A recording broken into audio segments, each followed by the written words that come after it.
Calm, you've missed something vital. I know how to make him alive, and I'll fix it. I understand the urgency. This compound stabilizes the condition immediately. I can fix this. Calm, you've missed something vital. The water glass slipped from Naira Bell's gloved hand. It didn't shatter.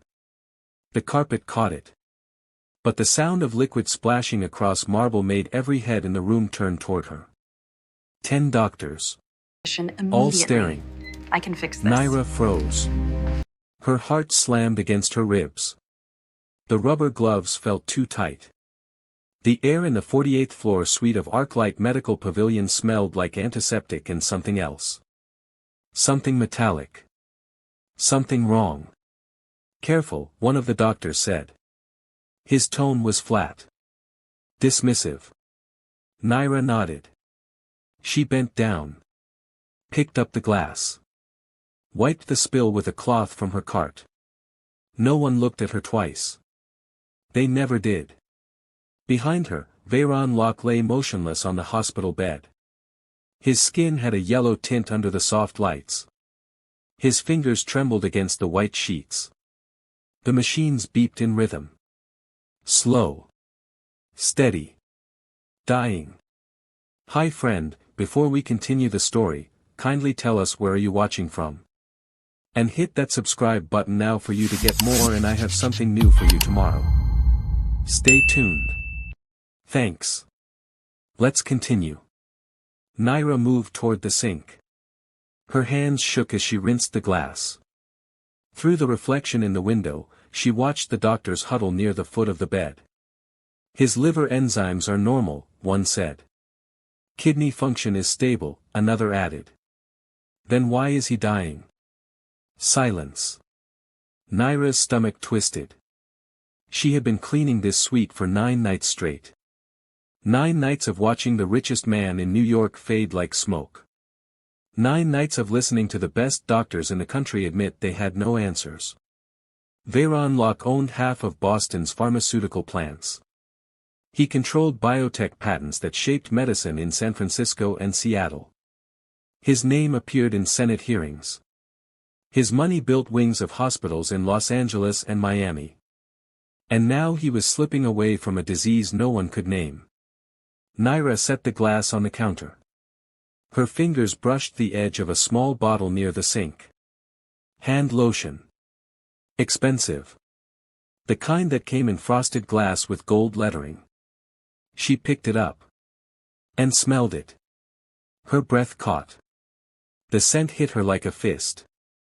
Faint. Bitter. Metallic. She knew that smell. Her hands went numb. Because she had smelled it before. Years ago. In a lab outside San Diego. In a place that no longer existed. In a life she thought she had buried. The lotion slipped from her fingers. It hit the counter with a soft thud. One of the doctors glanced over. You done here? Naira nodded quickly. She grabbed her cart. Pushed it toward the door. Her pulse hammered in her ears. As she stepped into the hallway, she looked back one last time. Veyron's eyes were closed. His chest rose and fell in shallow breaths. And on the table beside him, the lotion sat gleaming under the light. Naira's throat tightened. Because if she was right, Veyron Locke wasn't dying of natural causes. He was being murdered. And the killer had just used his own billion-dollar empire to do it. Naira's apartment smelled like mildew and old coffee. She sat on the edge of her bed. The mattress sagged beneath her. The walls were thin enough to hear her neighbor's television through the plaster. Outside, sirens wailed through the Bronx streets. Her hands still shook. She stared at them. The same hands that had wiped down Veyron Locke's room. The same hands that had held the lotion bottle. The same hands that used to hold pipettes and test tubes in a lab that didn't exist anymore. Her phone buzzed on the nightstand. A text from her supervisor. Double shift tomorrow. Locke suite. Be there by 6 a.m. Naira closed her eyes. She couldn't afford to say no. The rent was due in 6 days. Her bank account had $243. Her daughter's tuition payment was overdue. She had no safety net. No backup plan. No room for mistakes. But if she went back into that suite and said nothing, a man would die. And if she spoke up, they would laugh her out of the building. Who was she? A cleaner. A woman in a gray uniform with a barcode badge. Someone who emptied trash and mopped floors. Someone whose voice didn't matter. Naira opened her phone. Scrolled through old photos. Stopped on one from 15 years ago. Her. Younger. Smiling. Standing in a white lab coat in front of a research facility in San Diego. Naira Bellows. Chemical analyst. Specializing in industrial toxins and slow-acting compounds. She had been somebody once. Until Locke Biomed erased her.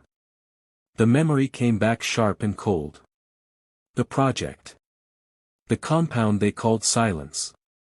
Designed to degrade cells over time. Designed to pass through skin. Designed to kill without leaving a trace. She had tried to shut it down. 2 weeks later, the lab closed. Her funding vanished. Her reputation was destroyed. And the man who signed the order? Veron Locke. Naira's jaw tightened. Now he was dying from something that felt exactly like the poison she had once warned people about. Her phone buzzed again. Another text. Don't be late. Naira stood. Walked to the window. Looked out at the city lights stretching endlessly into the dark. Somewhere in Midtown Manhattan, Veron Locke was dying. And somewhere in that same building, someone was making sure he never woke up. She thought about the lotion. The smell. The way his nails had started to crack.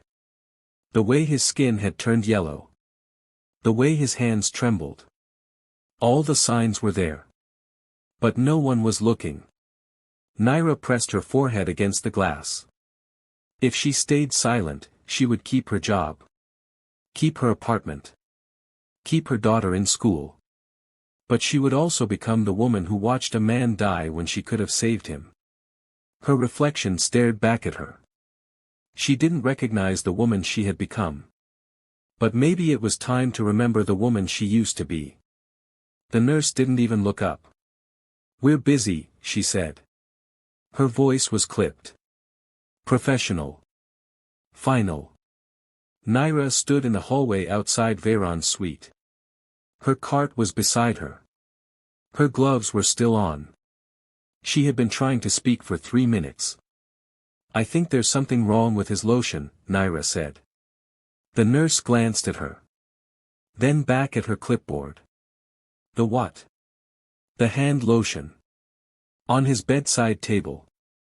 I think it's contaminated." The nurse's expression didn't change. "Contaminated with what?" Naira hesitated. "A toxin. Something that passes through skin." The nurse's pen stopped moving. She looked at Naira again. This time with something closer to irritation. "Are you a doctor?" "No." "Are you a nurse?" "No." "Then stick to cleaning." The words hit like a slap. Naira's throat went dry. She opened her mouth. Closed it. The nurse was already walking away.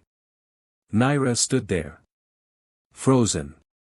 Her hands clenched into fists inside the gloves. She wanted to scream. Wanted to grab the nurse by the arm and make her listen. But she didn't. Because she knew what would happen. They would call security. They would write her up. They would fire her. And no one would believe her anyway. Naira turned back toward the suite. Through the glass wall, she could see Veron. Still motionless. Still dying. She pushed her cart inside. The doctors were gathered near the monitors. Talking in low voices. One of them pointed at a screen. Another shook his head. Naira moved quietly toward the bedside table. The lotion was still there. She picked it up. Turned it over in her hands. The label was simple. Expensive. The kind of product you didn't question. But the smell was unmistakable. She unscrewed the cap. Brought it close to her nose. And there it was again. Bitter. Metallic. Wrong. Her mind flashed back to the lab in San Diego. To the compound they had tested. To the way it had degraded tissue samples over weeks. To the way it mimicked natural organ failure. She looked at Veyron. His nails were cracked. His skin was yellow. His hands trembled. All the signs. All the symptoms. And no one was connecting the dots. Naira's hands tightened around the bottle.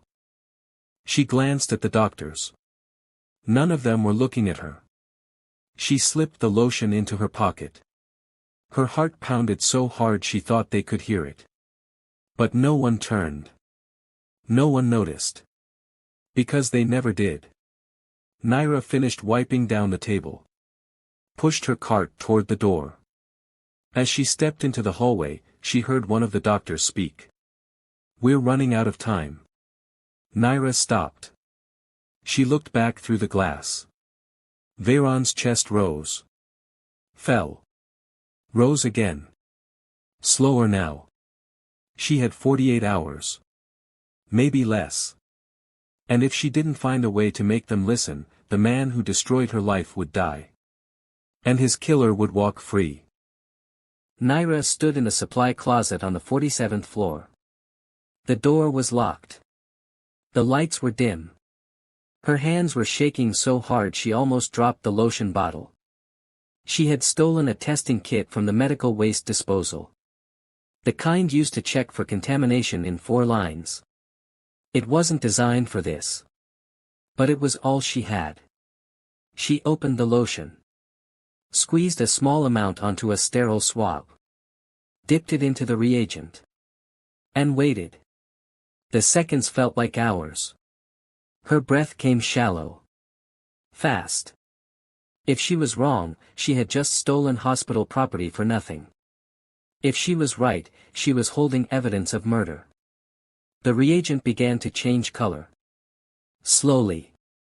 Then faster. From clear to pale yellow. Then to dark amber. Naira's stomach dropped. Positive. The lotion was contaminated. Not with bacteria. Not with mold. With something synthetic. Something that shouldn't be there. Her mind raced. She thought about the compound from the lab. The one called silence. The one designed to break down cells over time. The one that passed through skin and mimicked natural organ failure. The one that Locke Biomed had developed. And now someone was using it to kill Veyron Locke. Naira sealed the test kit. Slipped it into her bag. She needed proof. Real proof. The kind that doctors couldn't ignore. But first, she needed to figure out who was doing this. She thought back to the nights she had cleaned the suite. The people who came and went. The nurses. The doctors. The visitors. And then she remembered. Graves Ardent. Veyron's executive vice director. The man who stood to inherit control of Locke Biomed if Veyron died. He had been in the suite 3 times this week. Always late at night. Always alone. And every time he left, he lingered near the bedside table. Naira's pulse quickened. She grabbed her phone. Opened the browser. Searched for Graves Ardent. The results flooded the screen. Articles. Interviews. Business profiles. One headline caught her eye. Graves Ardent poised to lead Locke Biomed after founder's health crisis. The article was from 2 days ago. Naira scrolled down. Read the quotes. "We're preparing for all contingencies," Graves had said. Veyron built this company. But the future depends on leadership that can move forward. The words felt like ice. Naira's hands tightened around the phone. Graves wasn't waiting for Veyron to die. He was making sure of it. She closed the browser. Stood up. Her legs felt unsteady. She had evidence now. Not enough to convict. But enough to demand attention. The question was how to get anyone to listen. Naira unlocked the closet door. Stepped into the hallway. And froze. Graves Ardent was standing 20 feet away. He was talking to one of the doctors. His back was to her. His voice was calm. Controlled. Naira's breath caught. She ducked behind her cart. Kept her head down. Pushed it slowly toward the elevator. Her heart hammered in her chest. If Graves saw her. If he realized she was watching. She didn't want to think about what would happen. The elevator doors opened. Naira stepped inside. Hit the button for the ground floor. As the doors began to close, she looked back. Graves was still talking. Still smiling. Still standing outside the room where Veyron Locke was dying. And for the first time, Naira understood the full weight of what she was up against. Because the man who was killing Veyron Locke wasn't just powerful. He was patient. He was careful. And he had already thought of everything. The supervisor's office smelled like stale coffee and cigarettes. Naira stood in front of the desk. Her hands were folded. Her voice was steady. "I need to speak to someone about Mr. Locke's condition," she said. The supervisor didn't look up from his computer. "You're housekeeping." "I know. But I think there's something wrong with." "Did you finish your rounds?" Naira hesitated. "Yes." "Then go home." "Sir, please. I think he's being poisoned." The supervisor's fingers stopped typing. He looked at her. His expression was blank. Unreadable. "Poisoned," he repeated. "Yes. I tested the lotion on his bedside table. It's contaminated with a synthetic compound. Something that mimics organ failure." The supervisor leaned back in his chair. Crossed his arms. "You tested it," he said slowly. "With what?" Naira swallowed. "A reagent kit from medical waste." The room went silent. The supervisor's jaw tightened. "You took hospital property." Yes. But. And you're accusing someone of murder." "I'm not accusing anyone. I'm just saying. Do you have any idea what happens if you make claims like this without evidence?" "I have evidence." The test was positive. The supervisor stood. His chair scraped against the floor. "You have a contaminated sample from a trash can," he said. His voice was cold now. Sharp. "You have no chain of custody. No medical authority. No credibility." Naira's throat tightened. "But. Go home, Miss Bell. And if I hear you spreading this story to anyone else, you're done." The words hung in the air like smoke. Naira's hands shook. She wanted to argue. Wanted to scream. But she didn't. Because she knew he was right. She had no proof. No power. No voice. She was just a cleaner. And cleaners didn't solve murders. Naira turned. Walked out of the office. The hallway stretched ahead of her. Long, empty. Silent. She thought about Veyron. About the lotion. About Graves. And she realized something. If she walked away now, Veyron would die. And no one would ever know the truth. Her phone buzzed in her pocket. She pulled it out. A text from the hospital. "Veyron Locke's condition has deteriorated. Doctors are preparing for end-of-life care." Naira's blood went cold. She looked at the time. 11:47 p.m. She had less than 24 hours. And if she didn't do something, the man who destroyed her life would die. And his killer would inherit an empire. The alarm shrieked through the 48th floor at 2:14 a.m. Naira was already inside the suite. She had bypassed security. Slipped through the service elevator. Used her badge before they could revoke it. Now she stood at Veyron's bedside. His chest barely moved. His skin was gray. The machines beeped slower. Weaker. The door burst open. 3 nurses rushed in. Then 2 doctors. "What are you doing here?" one of them shouted. Naira didn't move. Her hand gripped the lotion bottle. The test kit was in her other hand. "He's being poisoned," she said. Her voice was loud. Clear. Steady. The doctors stopped. One of them laughed. Sharp. Dismissive. "Excuse me. This lotion. It's contaminated with a synthetic toxin. It's killing him." The room went silent. The head doctor stepped forward. His face was hard. Angry. "Security. Now." "Test it," Naira said. She held up the bottle.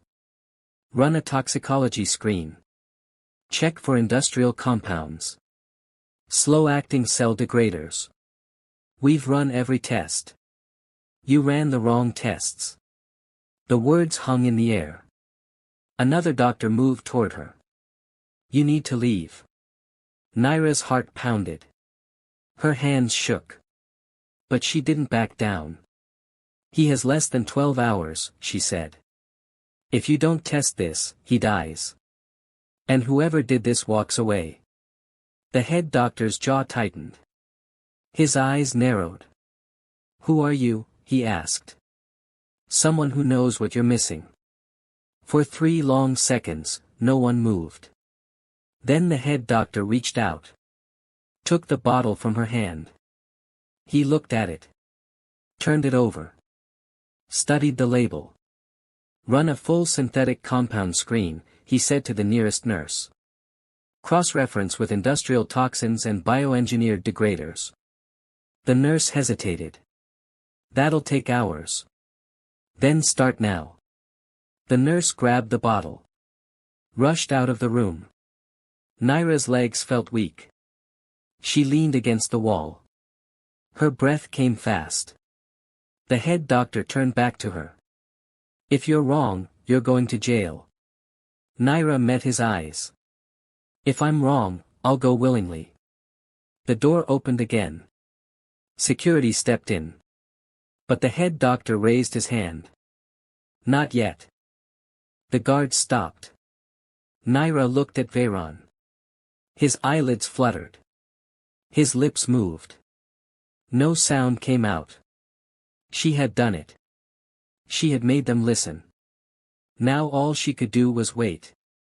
And hope she was right. Because if the test came back negative, her life was over.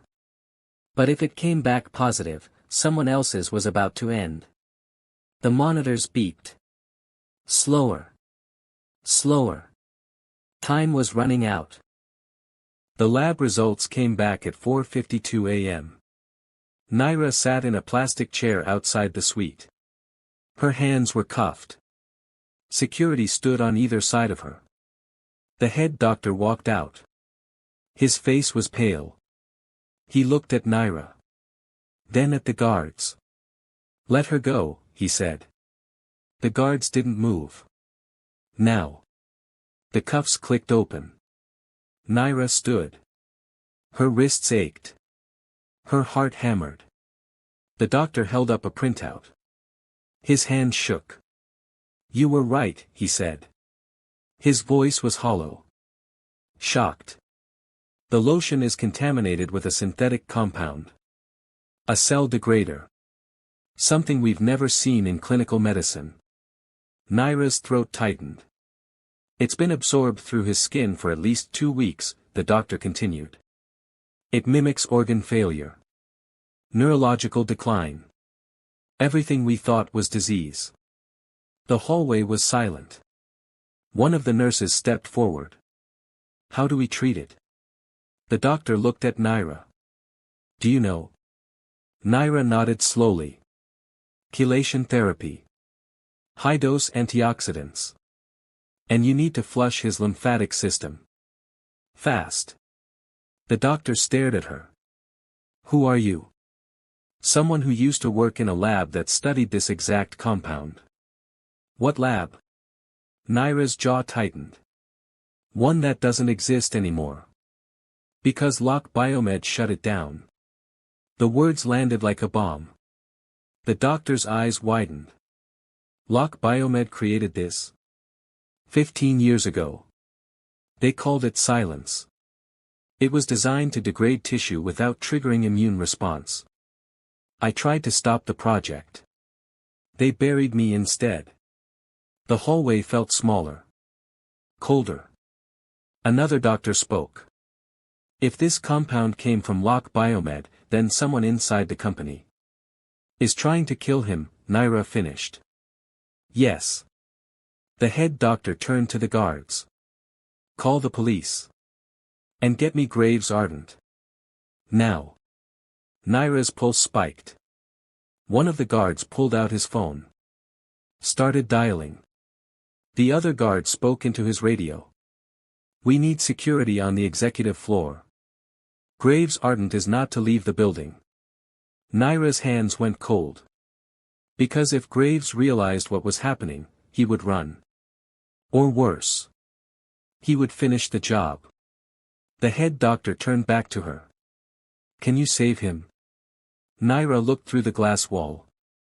Veyron was still unconscious. Still dying. If we start treatment now, she said. Maybe. The doctor nodded. Then let's move. Nurses rushed in. 4 bags were prepped. Machines were wheeled into position. Naira stepped into the suite. For the first time in 15 years, she wasn't invisible. She was the only person in the room who knew how to save a man's life. And as the treatment began, Veyron's eyelids fluttered. His fingers twitched. And for the first time in 2 weeks, his heart rate stabilized. Naira exhaled. But the battle wasn't over. Because somewhere in the building, Graves Ardent was realizing his plan had failed. And men like him didn't go down without a fight. Chapter 8. Graves Ardent was gone. The guards found his office empty. His phone was off. His car was missing from the executive garage. But Naira wasn't surprised. Men like Graves didn't wait around to get caught. She stood in the hallway outside Veyron's suite. Watched through the glass as doctors monitored his vitals. His color was returning.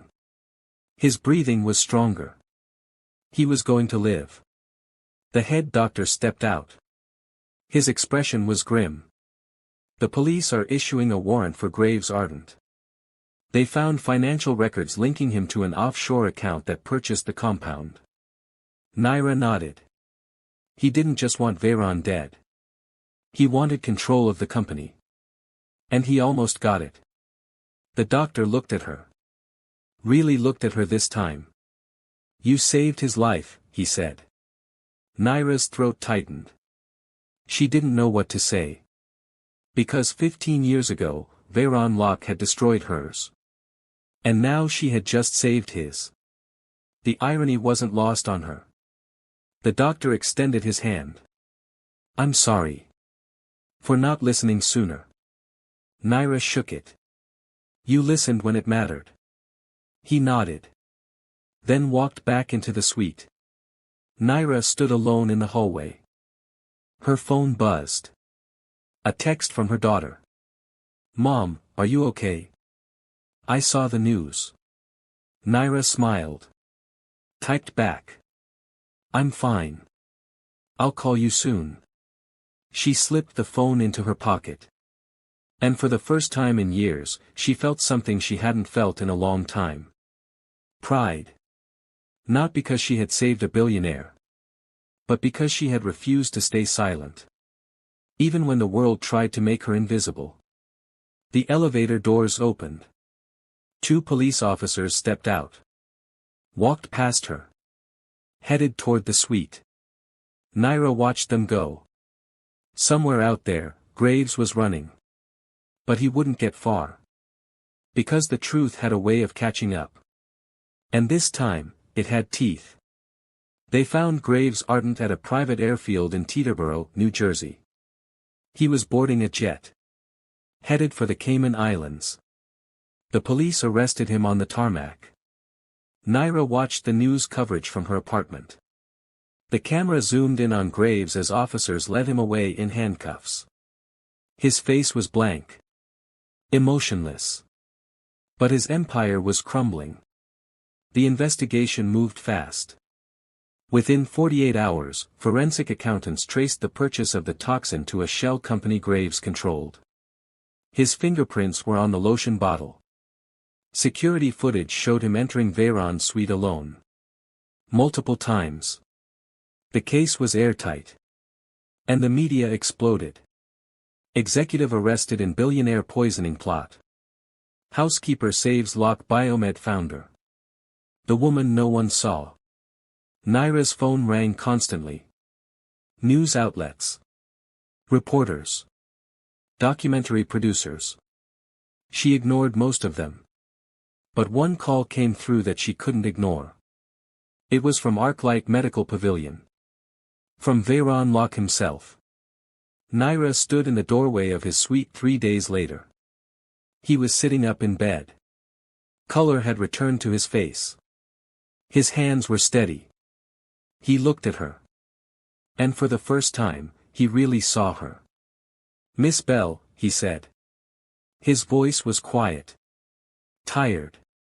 Naira stepped inside. "Mr. Locke. I'm told you saved my life." She nodded. "I did." He was silent for a long moment. "Why?" he asked. Naira's jaw tightened. "Because it was the right thing to do. Even though I destroyed your career." The words hung in the air. Naira met his eyes. "Yes." Veyron looked down at his hands. "I remember you now." Naira Bellows. The analyst who tried to shut down the Silence Project. "That's right. I didn't listen." "No. You didn't." He nodded slowly. "I should have." Naira didn't respond. Because there was nothing left to say. Veyron reached for a folder on the table beside him. Handed it to her. "This is yours," he said. Naira opened it. Inside was a contract. A position at Locke Biomed. Head of Toxicology Research. 6 figures. Full benefits. Her breath caught. "I can't undo what I did," Veyron said. "But I can make sure it doesn't happen again." Naira stared at the contract. 15 years ago, she would have given anything for this. Now, she wasn't sure she wanted it. But she took it anyway. Because she had earned it. Not by staying silent. But by refusing to. 6 months later, Naira stood in front of a congressional hearing in Washington, D.C. The room was packed. Cameras lined the walls. Senators sat in rows behind a long bench. Naira wore a black suit. Her hair was pulled back. Her hands were folded on the table in front of her. She was testifying about corporate accountability. About the dangers of unregulated biotech research. About the systems that allowed men like Graves Ardent to operate unchecked. And for the first time in her life, people were listening. Not because she was loud. But because she had something to say. When the hearing ended, Naira walked out into the hallway. Her daughter was waiting. "You were amazing, Mom," she said. Naira smiled. Hugged her tight. Outside, the sun was setting over the Capitol. The city stretched endlessly in every direction. Naira looked up at the sky. And thought about the woman she used to be. The woman who cleaned floors. Who stayed silent. Who made herself invisible. That woman was gone. In her place was someone stronger. Someone who had learned that the most powerful thing you could do was refuse to disappear. Because the world needed people who saw what others missed. People who spoke when silence was easier. People who fought even when the odds were impossible. Naira had been that person once. And she would be again. Because some battles were worth fighting. Even if no one was watching. Especially if no one was watching. Her phone buzzed. A text from Veyron. Thank you. For everything. Naira smiled. Typed back. Thank you. For listening. She slipped the phone into her pocket. And walked into the light. The end. If this story moved you, hit that subscribe button and turn on notifications so you never miss the next powerful story that inspires and uplifts. We have something incredible coming for you next. Stay tuned. You won't want to miss it.